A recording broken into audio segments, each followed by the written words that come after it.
안녕하세요.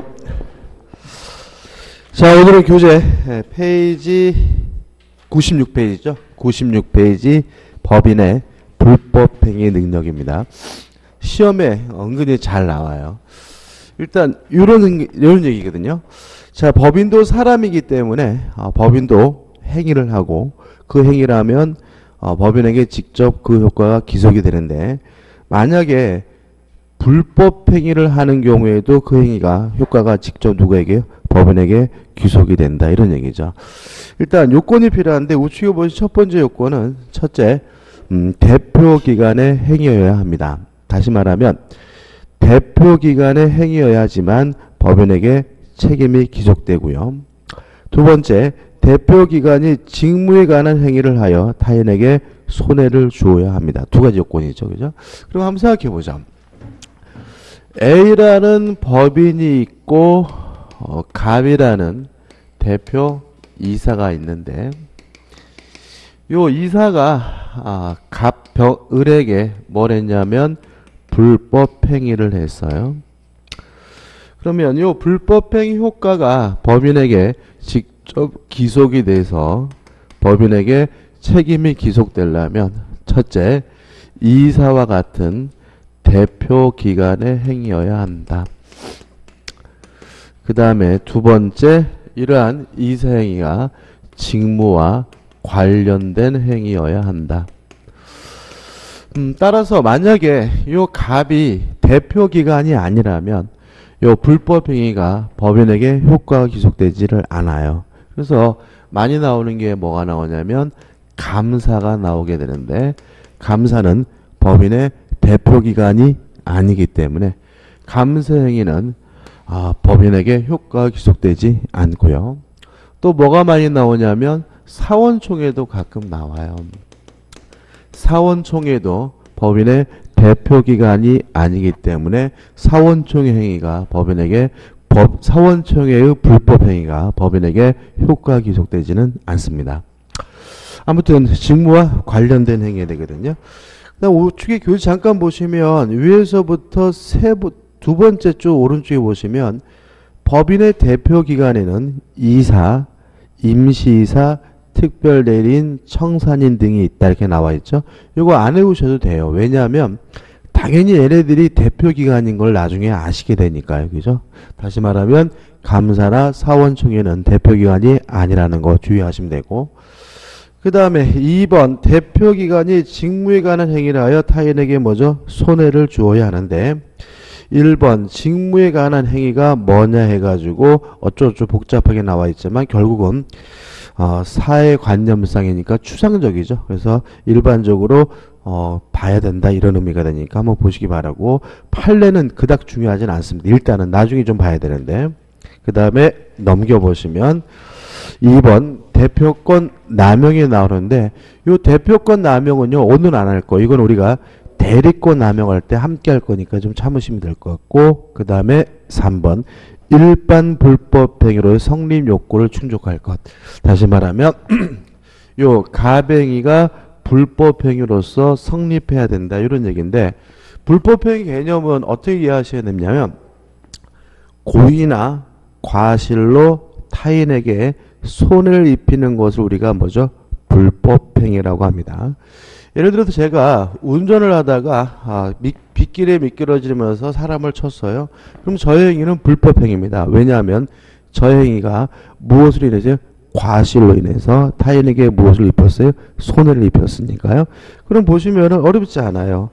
따라서 대표기관의 고의 또는 과실로 인한 가해행위가 있을 것, 그 다음에 가해행위가 위법할 것, 그 다음에 손해가 발생할 것이니까 결국은 요 대표기관에게 뭐가 있어야 되는 거죠? 고의나 과실이 있어야 된다, 이렇게 되는 거죠.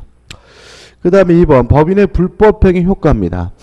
자, 그러면 이러한 요건을 갖추게 되면 요 불법행위 효과가 법인에게 기속이 돼요.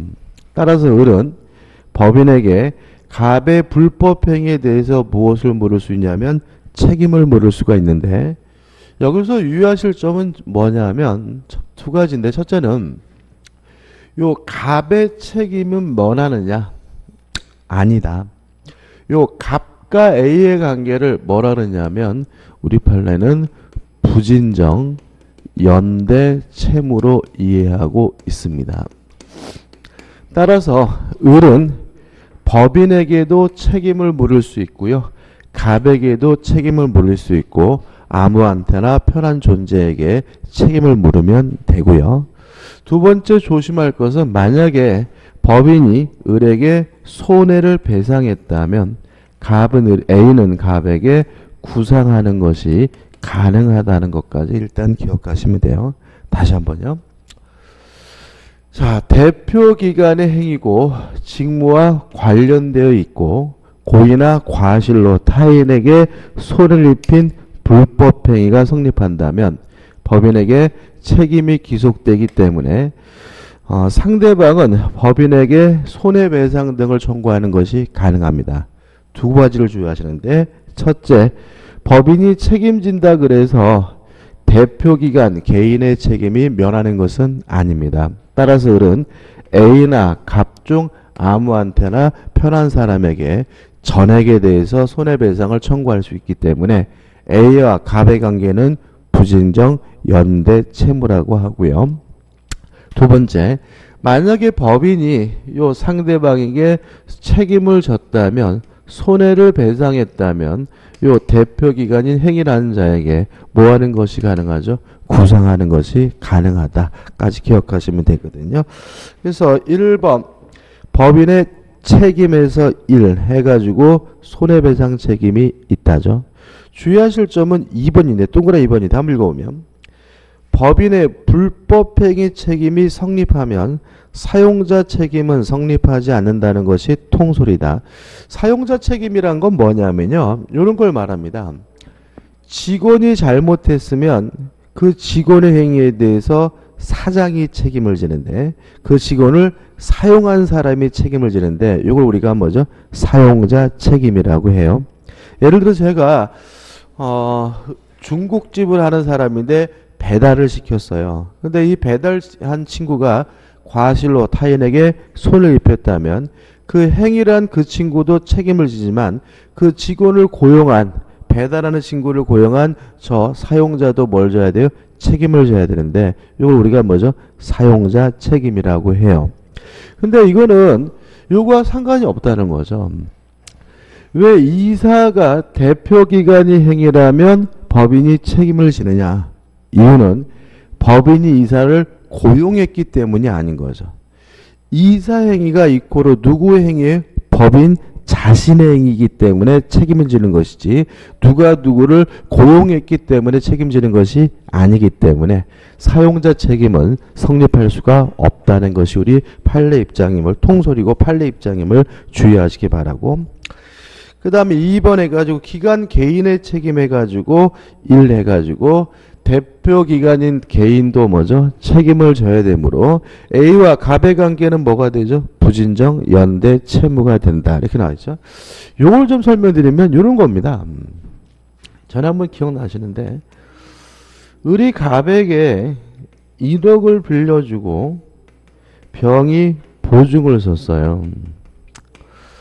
근데 일반 보증의 경우에는 갑이 돈을 변제하지 않아야 그때 병이 을에게 돈을 갚아줄 의무가 발생하는 것이 일반 보증인데 만약에 을의 입장에서 갑이나 병 아무한테나 편한 사람에게 돈 달라고 요구할 수 있으면 이걸 우리가 뭐라 그랬죠? 연대 보증이라고 했죠. 기억나시나요? 안 나시는 분위기인데 제가 이거 어떤 거 설명드렸냐면 항변권이라는 개념을 설명드리면서 일반 보증의 경우에는 최고 검색의 항변권이 있지만 연대 보증의 경우에는 최고 검색 항변권이 없다. 따라서 일반 보증이 아닌 연대 보증을 쓰면 채권자는 아무한테나 편한 사람한테 언제나 돈 달라고 요구할 수 있는데 이걸 우리가 뭐죠? 연대 보증이라고 하고요. 따라서 연대 책임을 진다 이런 말이 나오면 채권자 입장에서 뭐죠? 아무한테나 편한 사람에게 전액을 돈 달라고 요구할 수 있다. 이런 의미가 되는 거고요. 여기서 부진정 연대 채무라는 말은 결국은 의뢰 입장에서는 아무한테나 편한 사람한테 전액을 달라고 요구할 수 있다. 이런 의미로 이해하고 있다는 것으로 되는 거니까 주의하시기 바랍니다. 그 다음에 맨 밑에 2번. 다만 법인이 책임을 졌다면 대표기관에게 뭐 할 수 있죠? 구상을 할 수가 있다. 이런 얘기죠. 그 다음에 이제 우측에 보시면 3번. 배변의 불법행위가 성립하지 않는 경우에. 자, 이런 문제입니다. 만약에 대표기관이 아닌 감사나 사원청회나 사원이 행위를 했다면 그때는 법인에게 책임이 발생하지 않습니다. 또 대표기관의 행위라 하더라도 직무와 관련된 행위가 아니라면 그때는 법인에게 책임이 발생하지 않습니다. 동의하시죠? 그죠? 자, 이럴 경우에는 어떻게 되느냐? 요 행위를 한 사람들이 연대에서 책임을 부담해야 되고요. 법인에게는 책임을 물을 수가 없습니다. 한번 읽어볼까요? 오른쪽에 메뉴에 보시면 1. 원칙적으로 법인에게는 손해배상을 청구할 수 없고 대표기관 개인에게 손해배상을 청구하여야 한다. 2. 다만 피해자의 보호를 위하여 민법 제35조 제1항입니다. 이 항은 법인의 목적 범위의 행위로 인하여 타인에게 손해를 가한 때에는 그러니까 목적 범위 외의 행위라는 말은 결국 뭐죠? 직무와 관련되지 않았다는 얘기죠. 그 사항에 의결에 찬성하라 그 의결을 집행한 사원 이사 및 기타 대표자가 연대하여 배상을 하여야 함을 규정하고 있다는 말은 만약에 직무와 관련되지 않아서 법인이 책임지지 않는 경우에는 그러한 행위를 한 사람들이 뭐 해서요? 연대에서 책임을 하도록 규정을 두고 있는 것이죠. 아무튼 뭐 중요한 것은 간단합니다. 대표기관 행위고 직무와 관련되어 있고 고의나 과실이 있어서 불법행위가 성립하면 상대방은 법인에게도 책임을 물을 수 있고 대표기관에도 책임을 물을 수가 있고요. 만약에 법인이 피해자에게 직접 손해배상을 했다면 그 행위를 한 대표기관에게 뭐 할 수 있죠? 구상할 수가 있다. 이 정도만 정확하게 기억하시면 됩니다. 끝입니다. 그 다음에 제4항 법인의 기관이 나오죠. 기관의 의의가 나오는데 자 이런 문제입니다. 법인도 사람이기 때문에 행위를 해야 할 손과 발과 같은 존재가 필요한데 그러한 손과 발과 같은 존재를 우리가 뭐죠? 기관이라고 하고요. 이번에서 기관의 종류를 우리가 배울 거죠. 첫 번째 기관의 하단에 뭐가 나오죠? 이사가 나옵니다. 일단 이사는 대외적으로 법인을 대표하고요. 대내적으로는 법인의 사무를 집행하는 기관인데 넘겨보시면 맨 위에 57조에서 법인은 이사를 두어야 한다죠. 다시 말하면 법인은 반드시 뭐가 있어야 됩니까? 이사가 있어야 됩니다. 근데 조심할 것은 이사회는 아니죠. 그죠? 그러니까 만약에 이게 말장난이 나오는데 법인은 이사회를 두어야 한다 그러면 뭐죠? X입니다. 우리가 비영리법인은 이사회가 필요해요. 근데 영리법인은 이사회가 필요한데 우리 민법상 비영리법인은 뭐만 필수기관이죠? 이사만 필수기관이고 이사회는 필수기관이 아니니까 말장난 조심하시기 바라고요.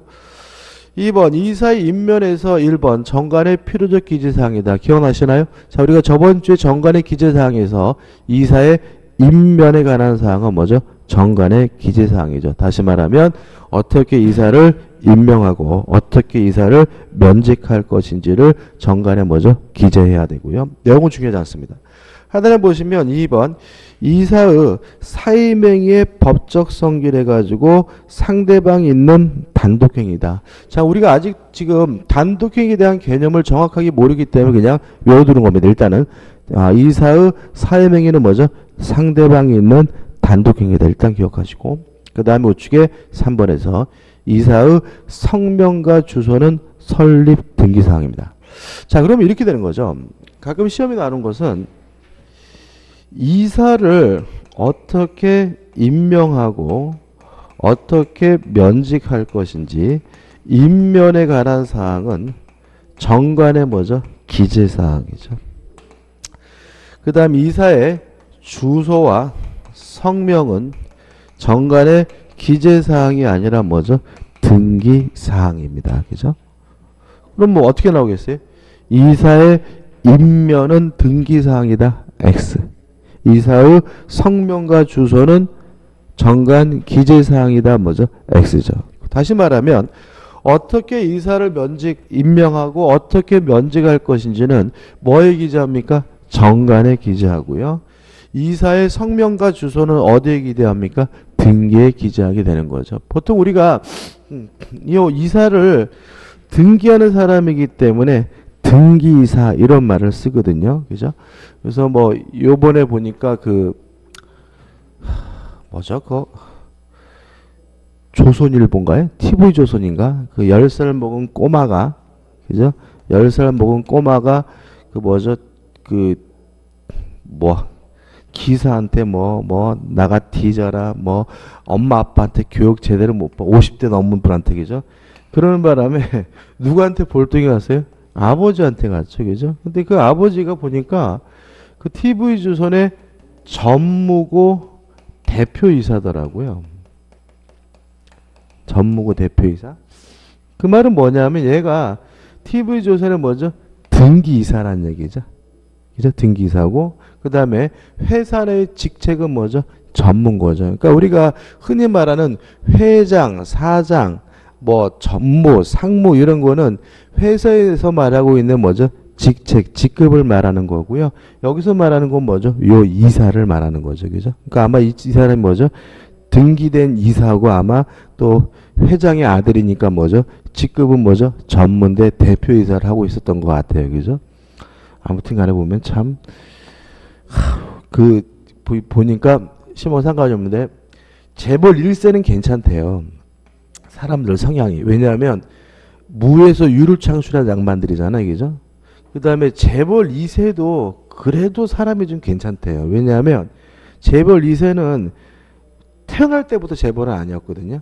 그러니까 아버지가 젊었을 때 고생하면서 기업을 일구는 것을 봐왔고 함께 기업을 일궜기 때문에 재벌 2세도 인생이 그렇게 개차반은 아니라 그러더라고요. 근데 재벌 3세가 얘네들은 태어날 때부터 재벌이어가지고 어떤 상인지 아시겠죠? 그죠? 그러니까 얘네들은 그냥 태어날 때부터 눈 뜨자마자 뭐 했어요? 재벌이었기 때문에 뭐 세상이 어떻게 돌아가는지도 모르고 그냥 약간 한진도 그런 경향이 있는데 주위에 있는 모든 사람들은 나보다 몇 등급 떨어지는 사람이고 얘네들은 기회만 있으면 내 재산을 뺏어가려고 호신삼탕 어떻게 노리는 존재다. 이런 식으로 교육을 받는다는 거거든요. 그러니까 보통 교육을 할 때 인성을 이게 아니라 너가 나중에 커가지고 우리 기업을 잘 이끌고 우리 기업을 어쩌고 해야 된다라고 자꾸 하니까 자꾸 이게 대회에 있는 사람들을 내 재산을 뺏어가려고 하고 준비되어 있는 예비되어 있는 사람 그리고 세상 물정 아무것도 모르고 막 이런다 그래서 재벌 3세들이 굉장히 인성이 좀 문제가 있다 아유 참 안타깝죠 그죠? 그러니까 저는 개인적으로 보면 재벌들이 3세를 넘긴 기업이 별로 없습니다. 느끼시나요? 그죠? 제가 대학 졸업할 때는 대우 있었죠. 효성, 쌍용, 그죠? 쌍용, 코롱, 굉장히 많았죠. 뭐죠? 신발 만들 때 국제상사 다 망했잖아요. 그죠? 망했는데 얘네들 망하면 어떻게 살지도 걱정이기도 하고. 아무튼 요건 뭐죠? 요 이사를 말하고 이사는 뭐죠? 등기사항이다. 성명 주소는 꼭 기억해 두시기 바랍니다. 그 다음에 3번 이사는 당연히 뭘 부담합니까? 선관 수유물을 부담하고요. 그 다음에 4번 이사의 대표권 제한이 나옵니다. 좀 정리를 해야 되는데 자 이거 취업이 잘 나옵니다. 이사의 대표권을 제한하려면요 정관에 기재를 해야 합니다. 만약에 정관에 기재를 하지 않는다면 요 대표권 제한은 뭐가 되냐면 무효가 됩니다. 그 다음에 요 정관에 기재된 요 대표권 제한을 가지고 제3자에게 대항하려면 뭐가 필요하냐면 등기가 필요합니다. 유의하실 것은 여기서 말하는 제3자는 선의의 제3자뿐만 아니라 악의 제3자도 포함합니다. 따라서 등기하지 않았다면 악의 제3자에게도 대표권 제한을 가지고 뭐 할 수 없어요? 대항할 수가 없다는 거 꼭 기억해 두시기 바랍니다. 자, 그럼 이렇게 된 거죠. 대표권을 제한하려면 정관에 기재해야 된다. 만약에 정관에 기재를 안 했다면 대표권 제한은 아예 뭐죠? 무효고, 정관에 기재가 됐더라도 이것을 가지고 제3자에게 대항하려면 뭐가 필요하죠? 등기가 필요한데 이때 제3자는 악의 제3자, 알고 있는 제3자도 뭐죠? 포함된다. 따라서 등기를 안 했다면 모르는 제3자, 선의 제3자에게 대항하지 못할 뿐만 아니라 알고 있는 제3자, 악의 제3자에게도 뭐 하지 못해요? 대항하지 못한다는 거 꼭 기억해 두시고 간단하게 기억하시면 되고요. 시험에 아주 잘 나와요. 자, 그럼 보자고요. 1번 각자 대표가 원칙이다. 이게 뭔지는 우리가 대리 살 거고, 2번 이사의 대표권 제한해가지고 1번 민법의 규정에 의해서 이사의 대표권이 제한되는 경우가 있어요. 쭉 나열되어 있는데 이것도 외울 건 아닙니다. 당연히 알게 되는 내용이니까 신경 쓰지 마시고, 하단에 2번 이사의 대표권 제한은 얘가 뭐냐 해가지고 쭉 나열된 이것도 한번 쭉 읽어보셔야 되겠죠. 한번 읽어보시면 아, 이런 것들이 대표권 제한이구나 이렇게 되면 되고, 넘겨보시면 3번 이사의 대표권 제한의 효력 요건 뭘 해야 됩니까? 정관에 기재를 해야 된다. 따라서 정관에 기재를 안 하면 무효고요. 4번 이사의 대표권 제한의 제3자의 대항 요건에서 등기를 해야 되는데 판례는 뭘까요? 악의 제3자에게도 등기를 안 했다면 뭐 할 수 없어요? 대항할 수가 없다. 이런 얘기가 되는 거죠. 그 다음에 3번 박스 밑에 이사의 대리 및 선일의 재산에서 이사의 복인권의 제한인데, 자, 이런 문제입니다. A라는 법인이 있고요. 갑이 대표 이사예요. 이사인데, 근데 갑이 을이라는 대리인을 선임했어요. 이런 걸 우리가 한 번 더 한다 그래서 복인권이라고 하는데, 예를 들어서 갑이 을에게 네가 내 대신 법인을 대표해서 대전 가가지고 땅 좀 구매해라, 이런 건 가능해요. 다시 말하면 특정된 범위 내에서 대리권을 주는 건 가능합니다. 근데 이런 거 네가 내 대신 모든 일을 네가 알아서 해라, 포괄적으로 대리권을 줄 수는 없다는 거 하나만 주의하시면 돼요. 만약에 갑이 을에게 네가 알아서 모든 걸 다 해라라는 의미에서 포괄적으로 대리권을 줄 수 있다면 굳이 갑이라는 사람이 여기에 앉아있을 이유는 없는 거죠. 그래서 우리 민법은 포괄적으로 대리권을 줄 수는 없고 특정 행위에 관련돼서만 뭘 줄 수 있어요? 대리권을 줄 수 있도록 제한을 두고 있죠. 법조문이 나와 있는데 한번 읽어볼게요. 62조입니다. 이사는 정관 또는 총회 결의로 금지하지 아니한 사항에 대하여 타인으로 하여금 뭐죠? 특정한 행위를 대리하게 할 수 있습니다. 따라서 특정한 행위만 대리할 수 있고 포괄적으로는 대리권을 줄 수가 없고요. 만약에 포괄적으로 대리권을 주게 되면 그것도 일종의 무효 내지는 무권 대리로 평가된다는 거, 그거 하나만 주의하시면 됩니다. 그 다음 55번 이사의 주요 집행 사무죠. 1번 이사의 사무집행인데 58조가 나옵니다. 1항 이사는 법인의 사무를 집행한다. 2항 이사가 수인인 경우에는 정관에 다른 규정이 없으면 법인의 사무집행은 이사의 과반수로서 결정합니다. 이거 하나만 기억하면 되겠죠. 그죠? 그래서 이사가 여러 명이면 대내적인 사무집행에 대해서는 이사의 과반수로서 결정한다. 이거 하나만 기억하시면 되고, 그 다음에 2번 이사의 주요 사무에서 총 6가지 나와야 되기 읽어보시되 이렇게 6가지가 쭉 나열되어 있으면 머리 글자를 따서 외우려고 하시거든요. 그러지 마세요. 그렇게 중요한 거 아니고 그냥 요런 것들을 하는구나 정도만 감지하면 되시고, 그 다음에 6번 이사의 직무집행 정지가 나오는데 50조의 2예요. 자, 한번 읽어볼게요. 이사의 직무집행을 정지하거나 직무대행자를 선임하는 가처분을 하거나 그 가처분을 변경 취소하는 경우에는 주사무소와 분소마소가 있는 곳에 등기소일을 등기하여야 한다라고 규정되어 있죠. 법조문이 좀 특이하죠. 53조도 아니고 52조도 아니고 52조의 2죠. 그죠? 이게 무슨 말이에요? 이런 겁니다.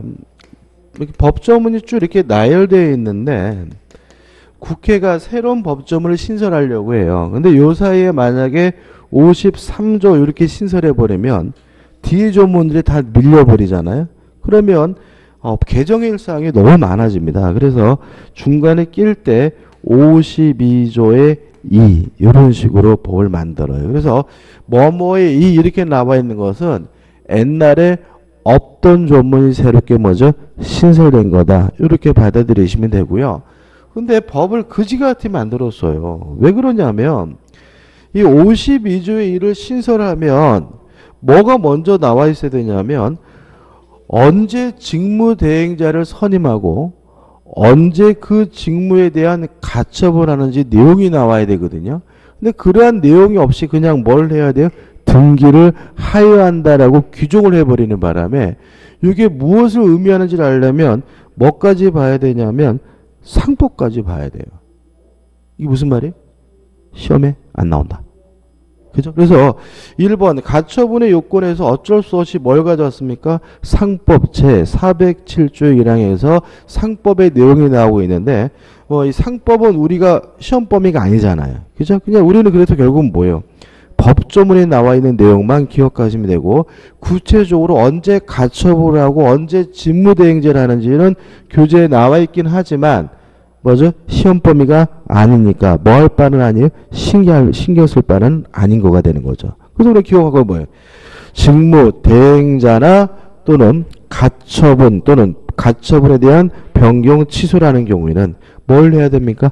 등기하여야 한다. 이것만 간단하게 기억하고 넘어가고 구제 나와 있는 구체의 내용은 뭐 하실 필요도 없어요? 읽어볼 필요도 없다. 왜냐하면 시험 범위가 아니기 때문에요. 그 다음 한 장 넘겨보시면 이제 104페이지에 임시이사가 나옵니다. 자, 이거 개념만 아시면 되는데 첫 번째 이런 문제입니다. A라는 법인에 갑이라는 이사가 있었어요. 근데 이사가 사임을 해가지고 없어졌어요. 그러면 이사가 있어야 법인과 뭘 하겠습니까? 법률행위를 하겠죠. 요때 선임하는 것이 뭐죠? 임시이사입니다. 임시이사 개념인데 자 33조입니다. 이사가 없거나 결혼이 있는 경우에 이로 인하여 손해가 생길 염려가 있는 때 법원은 이해관계인이나 검사의 청구에 의하여 임시이사를 선임합니다. 그럼 적어볼까요? 자, 임시이사는 언제 선임한 거나 이사가 없거나 부존재하거나 또는 결혼이 생겨서 문제가 있을 때 법원이 선임하는 것이 뭐죠? 임시이사다. 그죠? 여기서 이제 좀 조심할 것은 뭐냐면 이사가 없거나 결혼이 됐을 때 선임하는 것이 뭐죠? 임시이사고 누가 청구하냐면 이해관계인이나 검사의 청구에 의해서 누가 선임하냐면 법원에서 뭐예요? 선임하게 되는 거죠. 물론 만약에 법원이 임시이사를 선임하게 되면 그 임시이사도 새로운 뭐죠? 이사로서 뭐가 되는 거죠? 대표기관이 되는 거죠. 일단 기억해 두시고 교재 성립 선임의 요건에서 지위 일단 뭐죠? 이사다. 그 다음 우측에 보시면 2번에서 뭐가 나오냐면 특별 대리인이 나와요. 자, 이런 문제입니다. A라는 법인이 있는데 A라는 법인이 K라는 토지를 소유하고 있어요.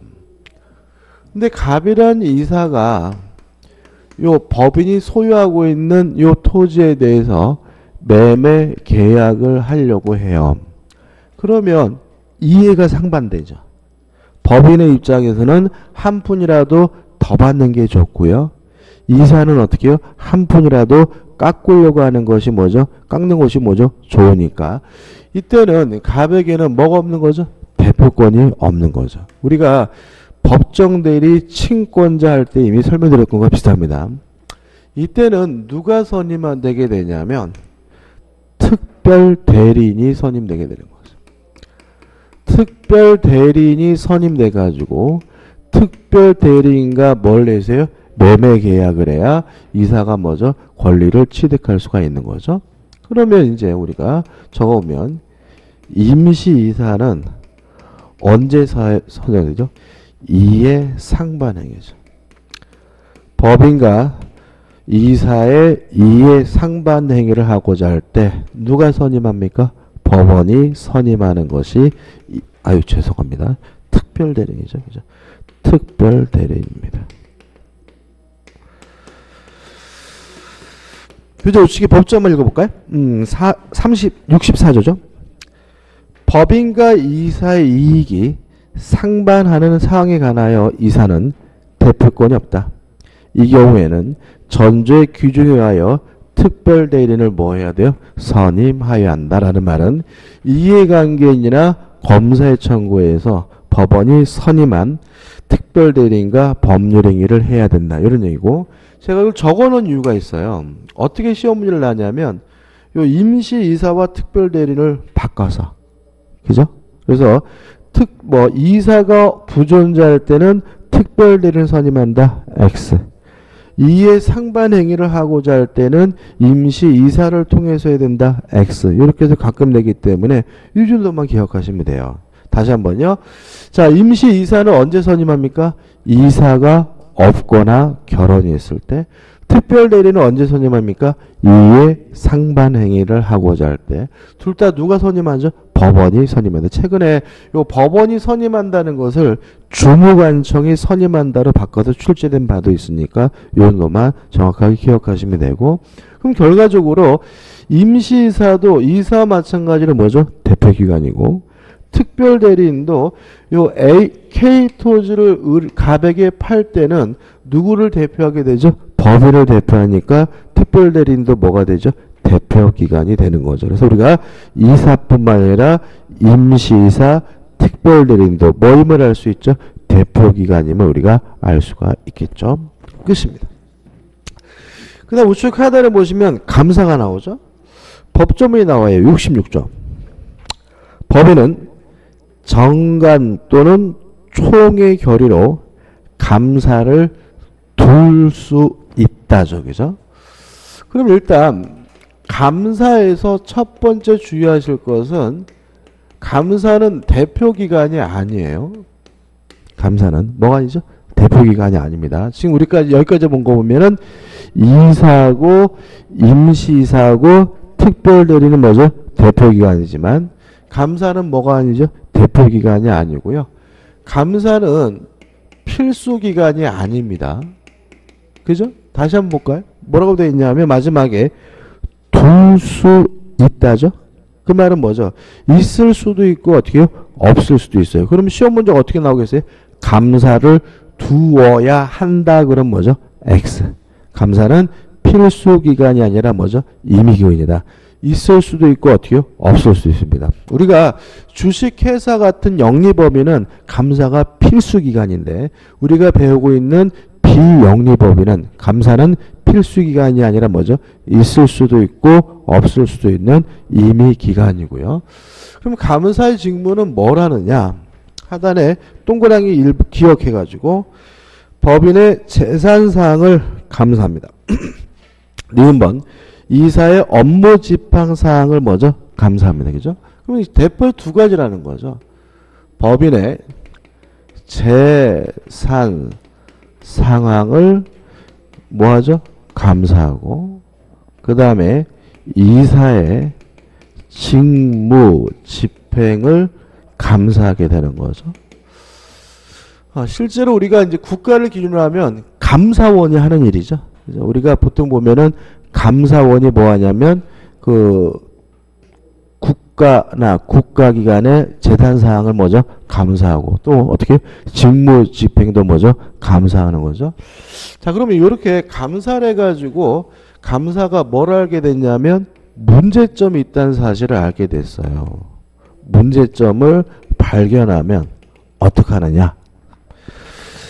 디귿번 재상사항 또는 업무 집행하여 부정, 불비한 것이 있음을 발견한 때에는 총회 또는 주무관청에 뭐죠? 보고를 합니다. 그죠? 따라서 이러한 문제점이 발생하게 되면 사원총회나 또는 주무관청에 뭘 하게 됩니까? 보고를 하게 되는 거죠. 보고를 하게 되고. 근데 마지막으로 디귿번 1번에서 위에 보고를 하기 위하여 필요한 때는 임시총회를 소집하는 일을 해가지고 감사는 뭘 총회할 수 있습니까? 임시총회를 소집하는 소집권을 뭐죠? 보유하게 됩니다. 여기까지 전부예요. 그죠? 정리해볼까요? 일단 감사는 대표기관이 아니고 뭣도 아니에요? 필수기관도 아니다. 따라서 감사는 있을 수도 있고 없을 수도 있다는 거 항상 조심하셔야 되고요. 직무는 법인의 재산사항을 감사하고 이사의 직무집행을 감사하고요. 감사 결과 문제점이 발견하게 되면 총회나 주무관청에 그 사실을 뭐하게 돼요? 보고를 하게 되고요. 총회를 뭐 할 수 있어요? 소집할 수 있는 소집권을 가지고 있음을 주의하시기 바랍니다. 근데 이게 제대로 작동되지 않겠죠? 그죠? 그러니까 우리가 보통 감사도 비영리법인도 마찬가지지만 이사하고 측근인 경우가 많죠. 그죠? 많고. 또 주무관청에 보고하면 뭐죠?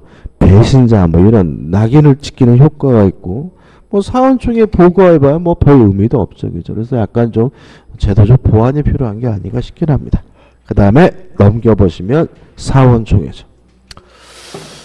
일단 사원총회는 사단법인에만 있습니다. 그죠? 재단법인에는 사원총회가 뭐 할 수 없어요? 있을 수가 없다. 왜냐하면 재단법인은 재산의 집합에다가 법인격을 부여한 거기 때문에 뭐가 있을 수 없어요? 사원이라는 것이 있을 수가 없으니까. 따라서 사단법인에만 존재하는 사단법인의 최고의 의사결정기관이 사원총회고요. 만약에 사원총회란 말이 자꾸 머리에 안 들어오면 뭐로 바꿔서 이해하자고요? 주주총회로 바꿔서 이해하시면 쉽게 접근할 수가 있습니다. 이번 사원총회 종류에서 1년에 한 번씩 하는 통상총회와 필요할 때 개최하는 뭐죠? 임시총회가 있는데 임시총회 소집권자 주의하셔야 되는데 일단 이사 소집할 수 있고요. 그 다음에 총사원의 5분의 1 이상이 소집을 요구할 수 있고요. 그 다음에 감사가 임시총회를 뭐 할 수 있어요? 소집할 수 있는 거죠. 세 가지나 얘기죠. 자, 임시총회는 첫째, 이사가 소집합니다. 이게 원칙이죠. 다만 사원의 5분의 1 이상의 찬성으로 임시총회 소집을 뭐 할 수 있죠? 요구할 수가 있고 또 감사도 문제점이 발견됐을 때 그것을 보고하기 위해서 임시총회를 뭐 할 수 있어요? 소집할 수 있으니까 요 임시총회를 소집하는 소집권자가 뭐죠? 세 가지라는 거 꼭 기억해 두시기 바라고요. 그 다음 하단에 보시면 사원총회 소집해가지고 71조가 나옵니다. 제가 한번 읽어보면 총회 소집은 언제죠? 1주간 전입니다. 회의의 목적사항을 기재한 통지를 바라고 기타 정관의 정한 방법에 의합니다. 따라서 사원총회 소집 통지는 최소한 언제까지 발신해야 되죠? 1주 전까지 발신해야 되고요. 가로 보시면 이 1주간의 기간은 단축하지 못하나 연장하는 것은 가능하다. 이게 무슨 말이냐면 단축하게 되면 전날 소집 통지할 수가 있거든요. 그러면 사원들의 권익이 뭐죠? 침해받겠죠. 그래서 최소한 언제까지냐? 일주일 전까지는 소집 통지해야 된다는 의미니까 단축할 수는 없고 뭐는요? 연장하는 것은 가능하다. 이런 의미가 되니까 주의하시기 바라고. 우측에 보시면 사원총회 권한해가지고 68조가 나오는데 뭐 특별한 건 없고요. 한번 보시면 될 것 같고 5번에서 사원총회 성립과 결의사항에서 성립해가지고 나와 있는데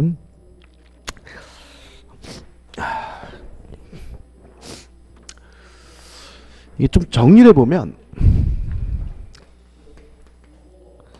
사단법인이요 성립되려면 최소한 사원은 몇 명 이상이어야 되냐면 2인 이상이어야 돼요. 왜냐하면 사단이라는 말이 사람의 집합이라는 뜻이거든요. 그러니까 사람의 집합에다가 법인격을 부여한 거니까 최소한 몇 명이어야 돼요? 2명이어야죠. 한 명은 뭐가 될 수 없어요? 사람의 집합이 될 수는 없어요. 따라서 사단법인이 성립되기 위해서 사원은 몇 명이 필요한 거죠? 2인 이상이 필요하고요. 사단법인이 존속되기 위해서는 사원이 1명 이상이면 돼요. 이 우리 판례 입장에.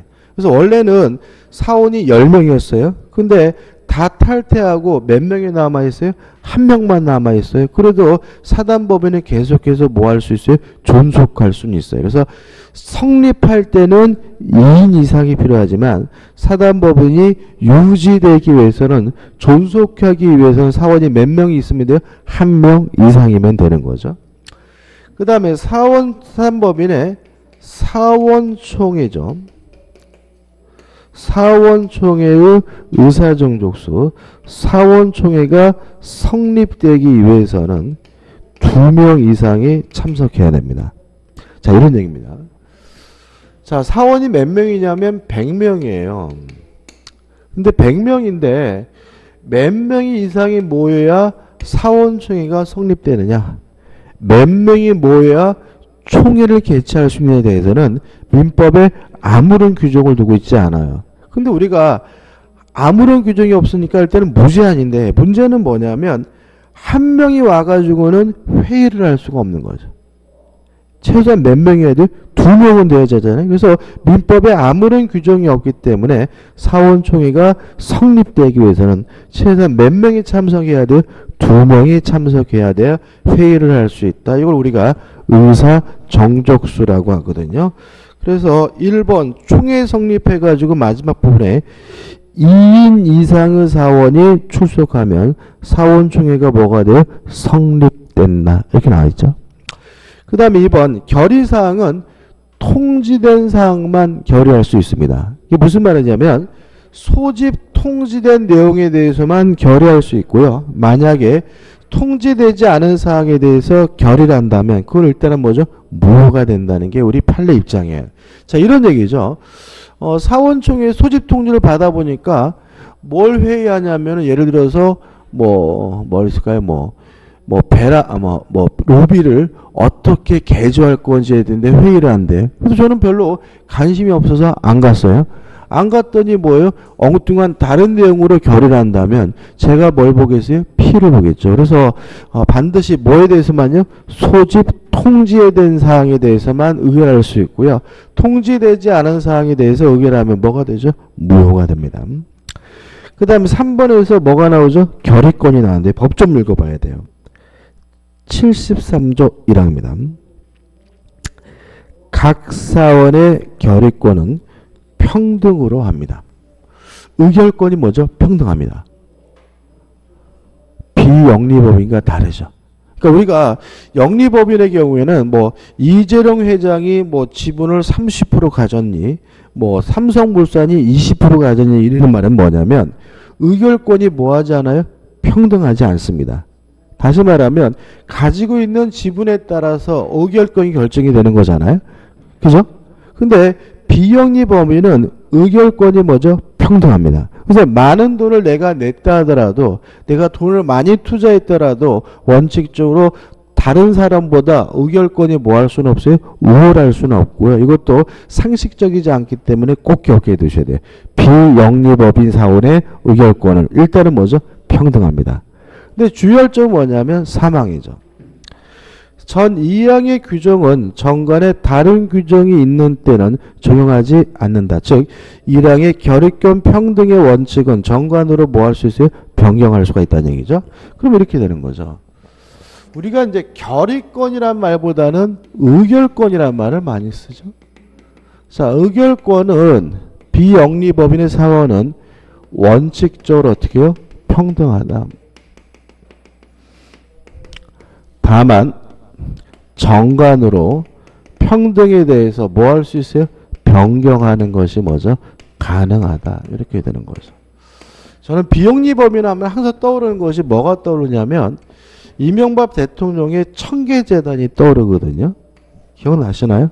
그때 뭐 이명박 대통령이 막 지금 깜빵에 가 계시지만 깜빵 가기 전에도 재산 때는 문제가 됐잖아요. 그래가지고 재산을 사회에 뭐 한다고요? 환원하겠다고 해가지고 뭘 만들었어요? 청계재단을 만들었거든요. 이것도 결국 다 꼼수지 않아요. 그죠? 근데 제가 그 청계재단에 먼저 정관은 보지 않았겠지만 당연히 이명박 대통령의 의결권이 가장 크겠죠. 그렇지 않습니까? 그죠? 재단이라서 그렇구나. 얘가 좀 그렇다.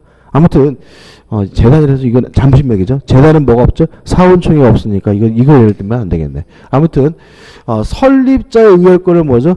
크게 할 수가 있기 때문에 원칙적으로 뭐합니까? 평등하지만 정관으로 뭐죠? 변경하는 것이 가능하다는 거 주의하시기 바라고요.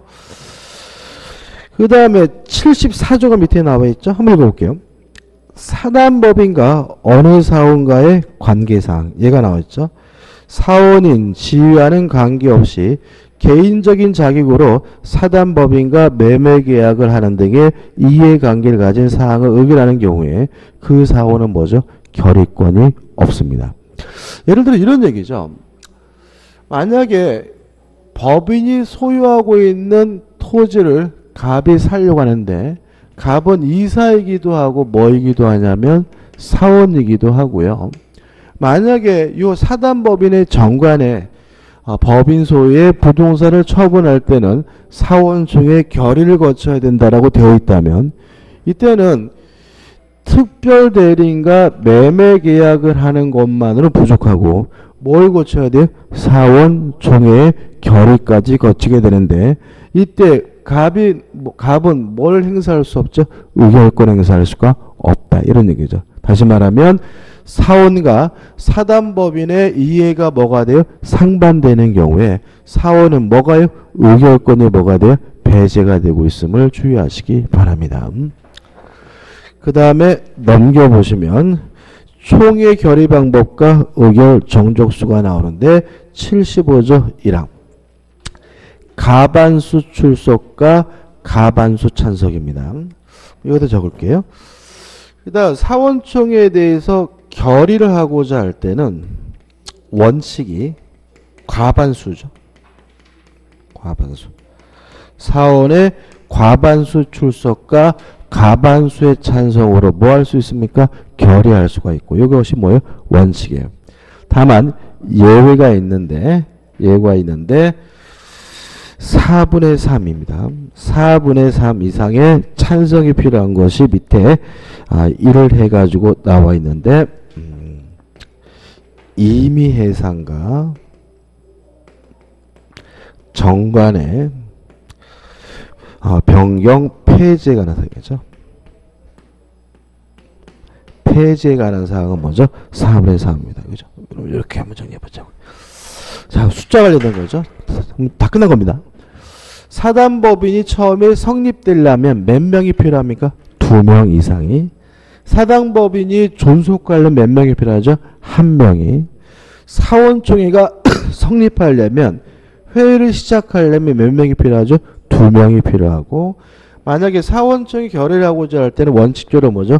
과반수의 찬성으로 결의를 하게 되는 것이 원칙인데 임의해산, 해산을 결의하거나 정경의 재정 변경 표지는 몇 분의 몇이죠? 4분의 3 이상의 찬성이 필요하다는 거 기억해 두시기 바랍니다.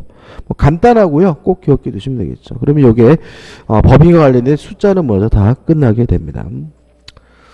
그 그 다음에 2번 당연하니까 한번 읽어보시기 바라고 5번 의사력의 작성과 비치는 당연한 내용이고 그 다음 마지막으로 6번 사원권이 나와요. 사원권 해가지고 나와 있는 것의 내용이 자의권, 공익권 이런 말이 나와요. 이게 중요한 건 아닙니다. 자자가 스스로 자자겠죠. 그래서 스스로 사원 개인의 이익을 위한 것은 뭐죠? 자의권. 공익, 공동의 이익을 위한 것은 뭐죠? 공익권. 이렇게 된 거죠. 사원 개인의 이익을 위한 것은 뭐예요? 자의권. 공동의 이익을 위한 것은 뭐죠? 공익권이 되는데 일단 동그라미 1번이 뭐죠? 공익권입니다. 결의권, 소수사원권, 업무집행권, 감독권은 공동의 이익을 위한 것이니까 뭐죠? 공익권이 되고 2번 해가지고 시설이용권, 이익배당 청구권, 자녀재산 분배 청구권 이런 거는 뭐가 되죠? 이거는 자의권이 되겠죠. 외워야 되나요? 외울 필요 전혀 없습니다. 이건 시험 문제 안 냅니다. 그냥 우리가 그냥 크게 개인의 이익을 위한 건 뭐죠? 자의권. 공동의 이익을 위한 것은 뭐죠? 공익권입니다. 그 다음 하단에 보시면 또 중요한 법점이 나와 있죠. 맨 밑에 사단법인의 사원의 지위는 양도 또는 상속할 수가 없다.